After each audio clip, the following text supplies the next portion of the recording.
సమస్త ఘనత మహిమ ప్రభావములు మరి ఆ దేవాతి దేవునికే కలుగునుగాక. మరి కాంతి మహోత్సవాలకి ఈ 2025 సంవత్సరంలో మరి ఈ నవంబర్ నెలలో ఈ రీతిగా పెట్టడానికి దేవుడు కృప చూపించారండి. మరి ఈ రీతిగా పెట్టడానికి దేవుడు కృప చూపించినందుకు ఆయనకి ఎంతో కోట్ల కొలది స్తుతులు స్తోత్రములు. మరి ఈ మీటింగ్స్ పెట్టాలని తలంచినప్పుడు మరి దైవజనులు మరి డాక్టర్ జాన్ వెస్లీ గారిని పిలాలని మేము ఆశపడ్డాము. మరి నా భర్త గారు మరి దైవజనులు మరి సంప్రదించినప్పుడు మరి వారు మా మీద ప్రేమతో మరి మమ్మల్ని ప్రేమించి మరి ఈ యొక్క 21, 22, 23 మరి ఈ డేట్స్ అనుగ్రహించారండి. అందును బట్టి వారికి మా ప్రత్యేకమైన వందనాలు చెల్లిస్తున్నాను. మరి నా ఆశ మరి జాన్ వెస్లీ గారితోనూ బ్లెస్సీ వెస్లీ గారితో సభలు పెట్టాలని. మరి 2 సంవత్సరాల క్రితం నా భర్త గారితో మరి నేను చెప్పాను, అయ్యగారితో అమ్మగారితో మరి మేము సభలు పెట్టాలండి. దేవుడు నాకు దర్శనం చూపించాడు వారితో పెట్టినట్టుగా.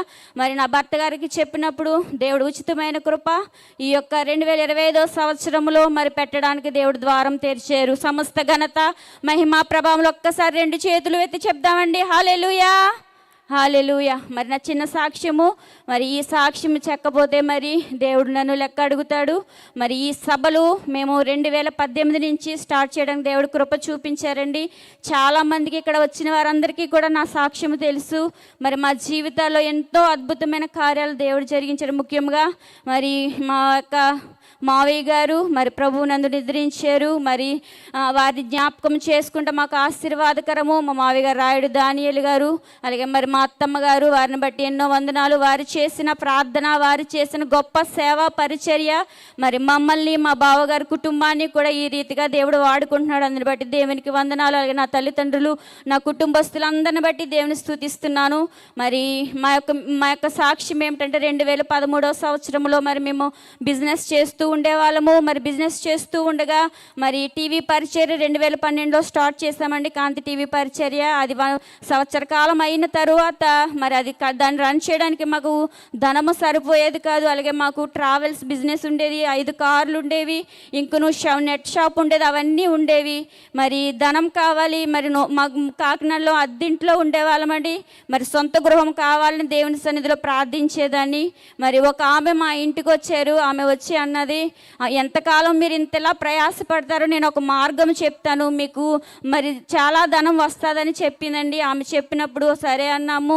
షేర్ మార్కెట్లో డబ్బులు పెట్టండి, దేవుడు మీకు 1,00,000 రూపాయలు మీరు అందులో వేసుకుంటే నెలకు 10,000 వస్తుంది మరి అని ఆమె చెప్పినప్పుడు మాకున్న ట్రావెల్స్ బిజినెస్ అవన్నీ అమ్మేసాం. కార్లు, మాకు చిన్న ల్యాండ్ ఉంటే అమ్మేసాం. ఇంచుమించు మా దగ్గర ఉన్న ధనమంతా ఆ యొక్క డిమార్ట్ అకౌంట్ ఓపెన్ చేసి వేసామండి. 1 సంవత్సర కాలానికి దాంట్లో ధనం చాలా బాగా వస్తుంది. టీవీ పరిచర్య బాగా రన్ అవుతుంది. అన్నీ దేవుడి చిత్తమే అనుకుంటూ ముందుకు వెళుతూ ఇంకా మా ఇష్టం ఎలా అంటే మరి 5 లక్షలు 10 లక్షలు చీట్లు వేసి అవన్నీ సకానికి పాడేసి ఇంచుమించు 2013 కల్లా మేము మా అకౌంట్ని 80 లక్షల రూపాయల అకౌంట్గా చేసామండి. మేము చాలా చిన్న కుటుంబం, మధ్యతరగతి కుటుంబము. మరి ఆ యొక్క ధనాన్ని మరి చూసుకుని మేము విర్రవేగలేదు, కానీ దాని ద్వారా దేవుడు మా అవసరతలన్నీ తీరుస్తున్నాడు అని అనుకున్నాము, దేవుడి చిత్తమని అనుకున్నాము. ఆ రీతిగా వెళ్ళుచుండగా 2013 సంవత్సరము మరి చివరి నెల వచ్చేటప్పటికి 2014 సంవత్సరము వచ్చిందండి. ఆ తర్వాత ఆ యొక్క మెల్లగా ఆ యొక్క డిమార్ట్ అకౌంట్లో డబ్బులు పోతూ ఉండేవి.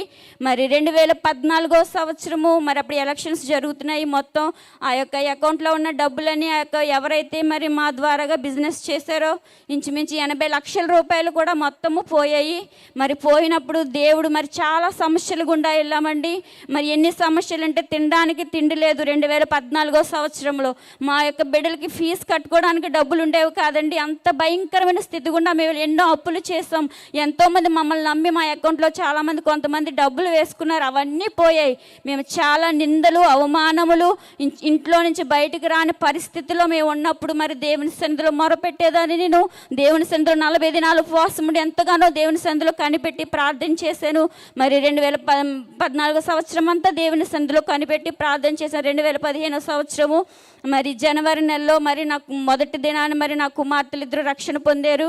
మరి మా తల్లి గారు మా తండ్రి గారు మరి రాజమండ్రిలో మరి ఆత్మీయ తల్లిదండ్రులు మరి విజయ్ కుమార్ గారు అమ్మగారు అలాగే వెస్లీ గారు వారి చర్చికి వెళ్ళేవారండి. అక్కడ వారి సంఘ బిడ్డలు మా తల్లిదండ్రులు. నా తండ్రి గారు కూడా మరి ఒక అన్యుడు 2015 మరి జనవరి 1వ తారీఖున ఆయన రక్షణ పొంది ఉన్నారండి. రక్షణ పొంది ఉన్నప్పుడు ఆయన రక్షణ పొందారని ఆ నెలలో కృతజ్ఞత కూడిక అక్కడ రాజమండ్రిలో ఏర్పాటు చేసుకున్నారు. నేను ఇక్కడ ఇంటి దగ్గర మా అమ్మగారు ఫోన్ చేసి మీటింగ్కి రామ్మా అన్నారు. ఆ రోజు నేను నా దేవుని సన్నిధిలో మరి నా మంచం దగ్గర మోకరించి దేవుని సన్నిధిలో ప్రార్థన చేస్తున్నానండి. మరి ఎన్నో నిందలు అవమానాలు. ఒక ఆమె వచ్చి ఆమెకి చీటి డబ్బులు ఇవ్వాల్సి ఉంటే ఆమె మా ఇంటికి వచ్చి మేము ఇంటికి తాళం వేసుకుని ఇంట్లో ఉండేవారమండి. మరి ఆమె వచ్చి ఒకటే అన్నది, ఎంతకాలం నన్ను తిప్పించుకుంటావు, నా ఉసురు నీకు నీ బిడ్డలకి తగులుతుందని అని వెళ్ళిపోయిందండి. మరి ఆమె ఆ ఒక్క మాట నేను విన్నాను, కిటికీలో నుంచి చూశాను, దేవుని సన్నిధిలో మోకరించాను. ఇంత భయంకరమైన పరిస్థితులు గుండా వెళ్తాం ప్రభువా, ఎందుకు ప్రభువా నేను ప్రార్థన చేసుకున్నాడు. సాతాను నా పక్కకే వచ్చి నిలబడాడండి. వాడు అన్నాడు, ఇలాగే వస్తారు, నిన్ను అవమానపరుస్తారు, అప్పులోళ్ళు అందరూ వస్తారు, చీట్లోళ్ళు వస్తారు, బంధువులు అందరూ నిందిస్తారు, నువ్వు చచ్చిపోతే నీ భర్తని మీద నీ బిడ్డల మీద వారందరికీ జాలి కలుగుతుంది.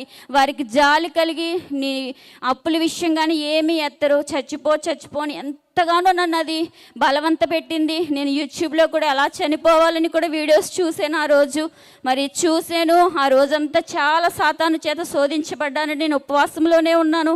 ఆ మన్నాడు నా తల్లిగారు ఆ మన్నాడే నేను రాజమండ్రి వెళ్ళవలసి ఉంది. దేవుని సన్నిధిలో మోకరించి ప్రార్థన చేస్తున్నప్పుడు దేవుడు ఒక్కటే చెప్పాడండి, నేను యోబుకు అంత శ్రమలు పెట్టినట్టుగా నేను శ్రమలకు అనుమతించానా? ఒక్కసారి క్రిందకు చూడని దేవుడు నాకు చూపించినప్పుడు నేను మోకరించాను. కానీ మరి ఆ దర్శనంలో నేను మోకాళ్ళ మీద లేను, దేవుని ఒడిలో ఉన్నట్టు దేవుడు నాకు దర్శనం చూపించాడండి. ఆ దర్శనాన్ని బట్టి నేను కొంచెం బలము పొందుకున్నాను. ఆ తర్వాత నేను నా భర్త గారు బయలుదేరి రాజమండ్రి వెళ్ళాము. ఆ రోజు రాత్రి దేవుడు మరి డాక్టర్ జాన్ వెస్లీ గారిని, బ్లెస్సీ వెస్లీ గారు, అలాగే మరి పాలిమా నేల్ గారు, అలాగే మరి వారి యొక్క సిస్టర్ గారు, అలాగే మరి అయ్యగారు అమ్మగారు అందరూ కూడా నా తల్లి గారు మరి పెట్టుకున్న కృతజ్ఞత కూడికి వచ్చారండి. మరి వారు ఎక్కడ కూటికి జరిగినా ఎవరో ఒకరే వెళతారట. మరి నా తల్లి యొక్క మరి విశ్వాసము, నా తల్లి యొక్క మరి ప్రార్థన, ఆమె యొక్క మరి చాలా ఇది బట్టి వారందరూ కూడా వచ్చి ఎంతో అద్భుతంగా కూడికి జరిగించారు. మరి వెస్లీ గారు వాక్యం చెప్పారు, అంతా అయిపోయిందండి. వెళ్ళేటప్పుడు గృహంలోనికి వచ్చి మరి మా కుటుంబం అంతటి కోసం అందరినీ కూడా లైన్లో నిలబెట్టి నన్ను మా కుటుంబాన్ని, మా తల్లి గారిని, తండ్రి గారు, మా తమ్ముడు కుటుంబాన్ని మరి నిలవబెట్టి ప్రార్థన చేశారండి. అంత ప్రార్థన అయిపోయింది. ఇంకా వారు వెళ్ళిపోతారు. మరి వారి గుమ్మం వరకు వచ్చేసారండి. వారికి కూడా తెలియదు దేవుడు వారి ద్వారా నా జీవితంలో చేసిన గొప్ప అద్భుత కార్యం. వారి ఎదురుగుండా చెప్పాలని ఆశపడ్డాను, దేవుడు ఆశను తీర్చాడు. మరి ఆ దైవజనుల దగ్గరికి వెళ్ళి ప్రార్థన చేయించుకో మరి దేవుడు నన్ను ప్రేరేపిస్తున్నాడు. నేను నా భర్త వెళ్ళి గుమ్మం దగ్గరే నిలవబడి మా కొరకు ప్రార్థించండి బ్రదర్ అని చెప్పినప్పుడు మరి దైవజనులు వారికి మా కోసం ఏమీ తెలియదండి, వారి 2 చేతులు నా భర్త మీద నా తల మీద పెట్టి ఒకటే ప్రార్థన చేశారు. ప్రభువా నీ కృపాసనం దగ్గరికి వస్తున్నాం ప్రభువా, వారి ఎందు నిమిత్తమని సన్నిధిలో ఆ ప్రార్థన విన్నపం కోరుకున్నారో, వారి యొక్క హృదయాంతరంగములు ఏమిటో, వారు ఎటువంటి పరిస్థితులు గుండా వెళుచున్నారో నాకైతే తెలీదు, మీకు తెలుసు. వారి పరిస్థితులన్నీ ఎరిగి ఉన్న దేవుడవు. వారిని ప్రభువా మంచి మార్గంలో నడిపించు, వారి అవసరతలన్నీ తీర్చు, వారికి సంయోచితమైన జ్ఞానాన్ని అనుగ్రహించు, మంచి మార్గంలో నడిపించండి. ఇదే ప్రార్థన చేశారండి మరి డాక్టర్ జాన్ వెస్లీ గారు. ఆ ప్రార్థన చేసినప్పుడు నేను చాలా బలము పొందుకున్నాను. ఆ ప్రార్థన చేసిన వెంటనే మళ్ళీ మేము ఇంటికి గృహానికి వచ్చాము. నేను దేవుని సన్నిధిలో అలా ఉపవాసముతోనే ప్రార్థన చేస్తున్నాను. అప్పుడైతే మా టీవీ పరిచర్య కేవలం కొన్ని మండలాలకే వెళ్ళేది. మేము వైజాగ్ ఎంతగానో మరి ఈ యొక్క ఆంధ్ర తెలంగాణ అంతా కూడా మరి మా ఛానల్ విస్తరించాలని మరి నా భర్త ఎంతగానో తిరిగేవారు. మరి అదే నెలలో దేవుడు అద్భుతం చేసాడు. మరి ఆ యొక్క వైజాగ్ పట్టణంలో మరి మా ఛానల్ ఆన్ అవ్వడానికి దేవుడు కృప చూపించాడండి. ఆ యొక్క 2015వ సంవత్సరంలో మరి దేవుడు ఎంతో అద్భుతము. ఆంధ్ర తెలంగాణ ఇంచుమించు 17 జిల్లాల్లో మరి కాంతి టీవీ పరిచర్యలు మరి మొదలవడానికి దేవుడు కృప చూపించాడు. ఆ యొక్క కృప ఎలా అయితే మరి దైవజనులు ప్రార్థన, ఆయన చేసిన ప్రార్థన, ఆయనకు మా కోసం ఏమీ తెలియదండి దైవజనులకి, అయినప్పటికీ వారి ద్వారాగా దేవుడు నాతో మాట్లాడాడు, నన్ను బలపరిచారు, కార్యము దేవుడు జరిగించటం మొదలుపెట్టాడు. మరి ఆ టీవీ పరిచర్య మరి మెల్లిగా మొదలవుతాము. అలాగ మా యొక్క అవసరతలన్నీ తీర్చుకుంటూ చేసుకుంటూ దేవుని సన్నిధిలో ముందుకు వెళ్తున్నాం. అదే 2015 సంవత్సరంలో మరి ఇదే మెక్లేరన్ గ్రౌండ్స్లో ఇలాంటి స్టేజ్ మీదే మరి ఒక దైవజనులు మరి అద్భుతమైన మీటింగ్స్ పెట్టారు. ఒక దైవజనులు మరి వారి కుటుంబం అంతటితో కూడా ఒక అద్భుతమైన సభ 3 దినాలు మరి సభలు పెట్టారండి. ఆ సభలకు మరి మేము వచ్చాము. మరి ఆ సభల్లో మరి మా పాలిమానేల్ గారు నా భర్త గారికి మంచి స్నేహితులండి. టీవీ పరిచర్యల ద్వారా వారు మా ఛానల్లో మాట్లాడేవారు. అలాగే వెస్లీ గారు, డాక్టర్ జాన్ వెస్లీ గారు కూడా మరి మా ఛానల్లో మాట్లాడడానికి దేవుడు ఎంతగానో కృప చూపించారు. పాలిమానేల్ గారు నా భర్త గారికి ఫోన్ చేసి, కాకినాడలో సభలు పెడుతున్నాం బ్రదర్, మా యాడ్ మరి మీ యొక్క ఛానల్లో వేయండి, అలాగే మీ చర్చ్ క్వైర్ వారు ఎవరైనా ఉంటే పంపించండి మన సభల్లో మరి స్టేజ్ మీద వెనకాల నిలబడడానికి అని చెప్పి మరి యొక్క పాలిమానేల్ గారు చెప్పారు. మరి ఆ సభలకి మా బిడ్డలు, నా బిడ్డలిద్దరూ అలాగే మా చర్చ్ క్వైర్ వారందరూ కూడా మరి వచ్చారు, నిలవబడ్డారు. 3 రోజులు సభలు చాలా అద్భుతంగా జరిగించారండి. లాస్ట్ రోజు సభ నేను ఇక్కడ విఐపి గ్యాలరీలో ఒక చివరగా కూర్చుని ఉన్నాను. దైవజనులు మరి ప్రార్థన వాక్యం అంతా అయిపోయిన తర్వాత చివరిన ఆల్టర్ కాల్ ఇచ్చారు. ఎవరైతే దేవుని సేవ చేయాలని ఆశపడుతున్నారో, దేవుని పరిచర్య చేయాలని ఆశపడుతున్నారు, దేవుడు పరిచర్య అంటే స్టేజ్ మీద నిలబడి ఇలా వాక్యం చెప్పడమే కాదు, ఇలాంటి సభలు పెట్టడానికి ఆసక్తి చూపించి దైవజనులను పిలిచి సభలు పెట్టడము, అలాగే దేవుని పరిచర్య ఏ పనైనా కూడా చేయడం కూడా అది దేవుని యొక్క పరిచర్యే, అది కూడా సేవే అని దైవజనులు ఎవరైతే అలాంటి సేవ చేయాలని ఆశపడుతున్నారో వారందరూ నిలవబడింది వారి కోసం ప్రార్థన చేస్తానని మరి డాక్టర్ జాన్ వెస్లీ గారు లాస్ట్ అని చెప్పారండి. మరి నా హృదయం ఎంతో దేవుని సన్నిధిలో వేదనతో దుఃఖముతో ఉన్నాను. అప్పటికి ఇంకా అప్పులు బాధలు ఏమీ తీరలేదు, కొంచెం మంచి స్థితిలో ఉన్నాము. దేవుని ఆత్మ నువ్వు కూడా నిలబడు ప్రభు, నేనేం పరిచర్య చేస్తాను ప్రభా, మేము నా భర్తకి సేవా పిలుపు లేదు కదా ప్రభా, మా బావగారు మా మావి గారు సేవా పరిచర్య చేస్తున్నారు కదా ప్రభా అని దేవునితో నిన్నప్పుడు లేదు, నువ్వు లేచి నిలబడని దేవుని ఆత్మ నాతో చెప్పిందండి.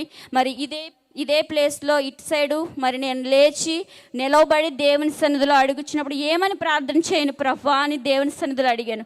మరి 2 అంశాలండి. నా బిడ్డలు మరి అక్కడ ఇటువైపు మరి క్వైర్లో నిలబడ్డారు. నా బిడ్డలిద్దరూ ఆ క్వైర్లో చిన్న బిడ్డలండి, 6వ తరగతి చదువుతున్నారు, ఫ్రంట్ లైన్లో నిలబడ్డారు. నా బిడ్డను చూసినప్పుడు ప్రభా నా బిడ్డలు కూడా ఎప్పుడైనా ఇలాంటి స్టేజ్ మీద పాటలు పాడతారా ప్రభా, నీ చిత్తమైతే అలాంటి అవకాశం నా బిడ్డలకి ఇవ్వు ప్రభా అని మొట్టమొదటి ప్రార్థన చేసుకున్నానండి.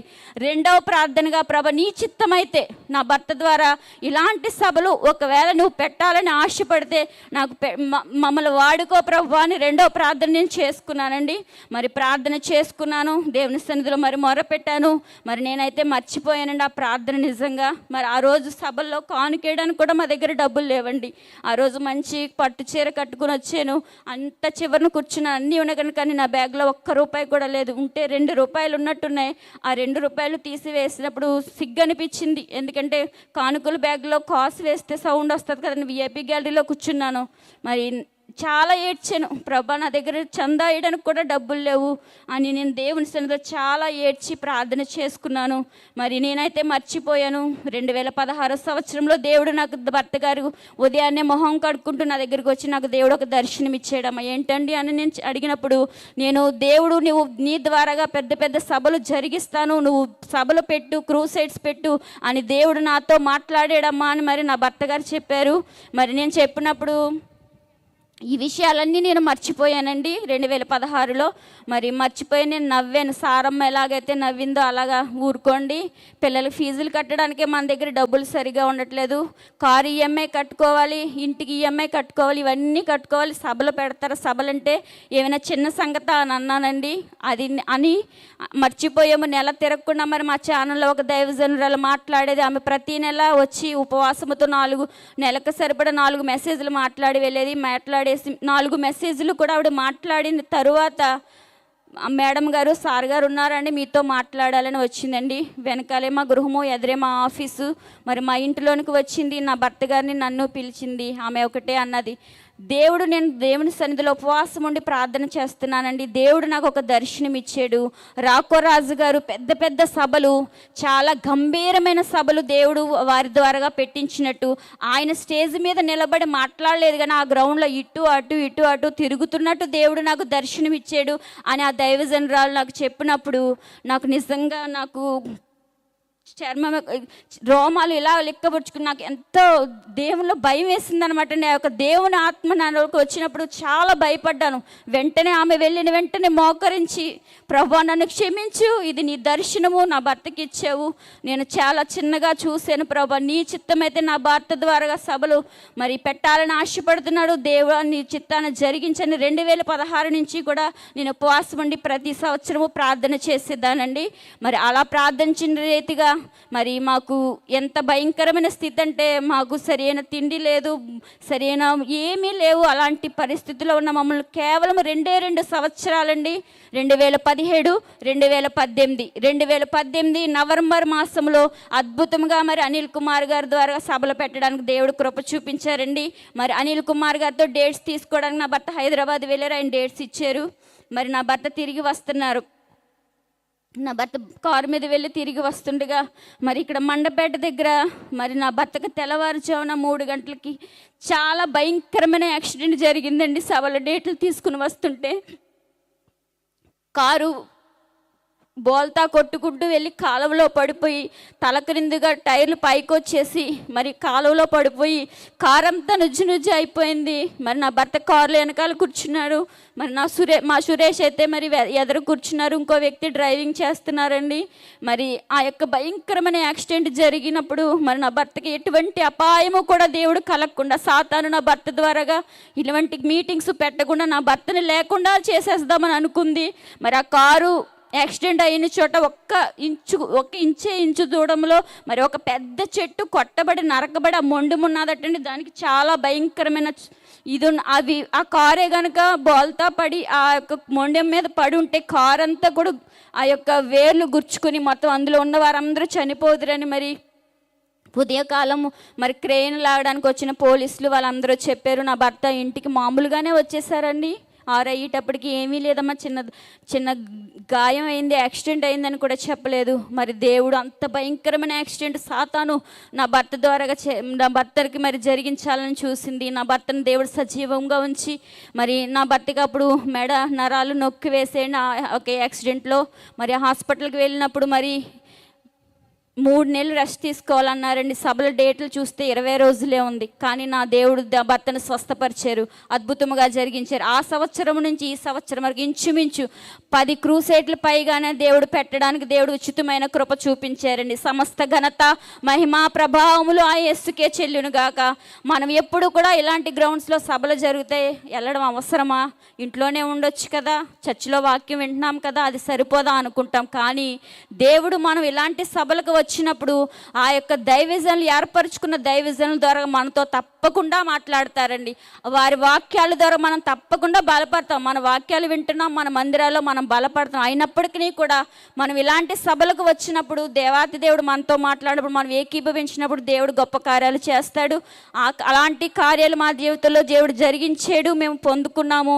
దాన్ని విశ్వసించి నేను స్వీకరించాను. మరి 2 సంవత్సరాలు 2014, 2024 గతించిన సంవత్సరంలో దేవుడు నీ భర్తకిచ్చిన దర్శనం అని నువ్వు సాక్ష్యం చెప్తున్నావు. గతించిన అన్ని సంవత్సరాలంటి ఇలాగే దేవుడు నాతో మాట్లాడారండి. ప్రార్థన చేసుకుంటే, పిచ్చిదానా నువ్వే అడిగేవు 2015లో మీటింగ్స్లో నా ద్వారాగా సభలు జరిగించని. నా దేవుడు నిజంగా అద్భుతాలు చేసే దేవుడు. నా బిడ్డలను అద్భుతంగా మరి నా చిన్న కుమార్తెని ఈ సంవత్సరంలో దేవుని సేవకు సమర్పించడానికి దేవుడు కృప చూపించారు. ఆమెను దేవుని సేవకురాలుగా దేవుడు అభిషేకించాడు. మరి నా కుమార్తెను కూడా దేవుని సేవలో మరి వాడుకోవాలని మీ ప్రార్థనలో పెట్టండి. అలాగే మా కొరకు ప్రార్థన చేశారు. మరి 2015లో మా కొరకు నా భర్తకు నా మీద చేతులుంచి ప్రార్థన చేసిన మరి దైవజనులు డాక్టర్ జాన్ వెస్లీ గారికి మరి ప్రత్యేకమైన వందనాలు చెల్లిస్తున్నాను. ఆయన చేసిన ప్రార్థనలో మరి శక్తి ఉంది. అభిషేకము కలిగిన దైవజనులు వారి నోటితో ఏమి పలికినా అది మన జీవితాల్లో జరుగుతుంది. అది నా జీవితంలో జరిగింది. అలాగే మీ జీవితాల్లో కూడా జరగాలని కోరుకుంటూ మరి చిన్న సాక్ష్యాన్ని మరి నేను ముగిస్తున్నాను. మీ అందరికీ ప్రత్యేకమైన వందనాలండి.